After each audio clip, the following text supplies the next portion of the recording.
Good morning. My name is Alfred AJ Bigby. I'm the Tribal Lands Planning Program Manager here for the Confederated Salish and Kootenai Tribal Lands Department. My previous position, I worked really close with Robert Compton as the range specialist. I got promoted to the manager here just recently. The past few years, we have only been working on the range part for the tribe here with a two-person team, me and field tech. We're excited about it this year. We're with the promotion that I got to the manager, we ended up having able to hire a fencing crew and a spray crew for property management. So we're going to be able to hit a little bit more than we have in the past.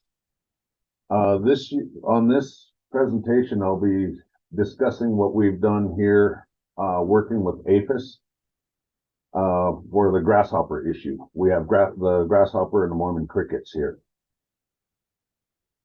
Just met with them yesterday, and to get some background from them, the tribe has been working with APHIS since the late 80s. They were doing assisted in ground treatments with bait, and over the past, since I've been here since 16, we have hit it as hard as we can, because that is one of our main sources here is their hay. The local farmers and ranchers really get hit hard with that. Majority of the springtime, early spring, is when we hold our yearly meetings with the landowners. Over the past 4 years, including this year as our 5th, we have treated, as you can see, in 2020 was close to 70,000 acres that was with aerial and ground. In 2021, 54,000, 22, 60,000. But last year, due to a shortfall of funding, we was only able to treat with ground treatment. And we only got, it was about 7,600 acres. It was close to 8,000 as we was hoping for, but we didn't make that. But this year, our planned area is 65,000 acres.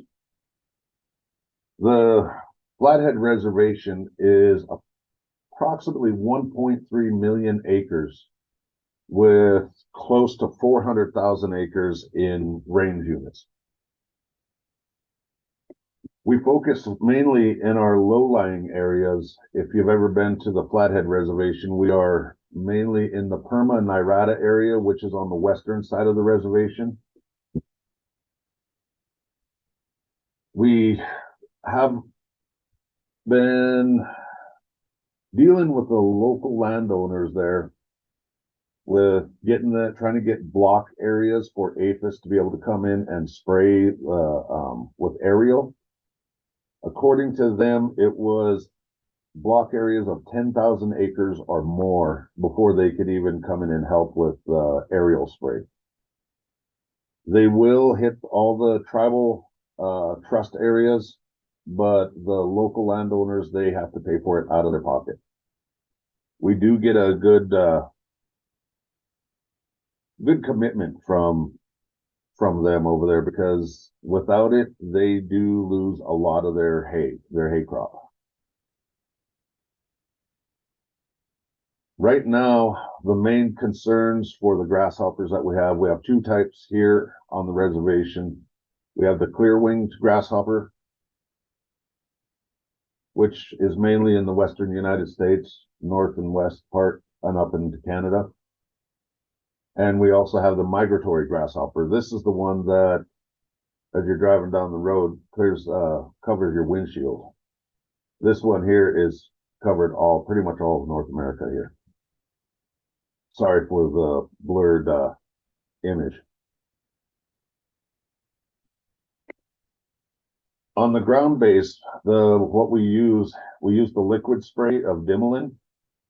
That one there is so much restrictions to this that it's there has to be no standing water, and we have an agreement with the wildlife department here where we will not fly the helicopter or the airplane within a mile of an active eagle nest.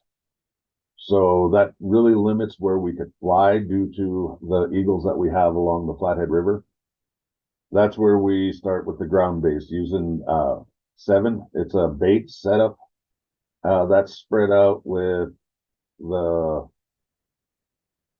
it's kind of like a cedar. It spreads it out that way. We also will use dimlin if there's no apiaries in the area.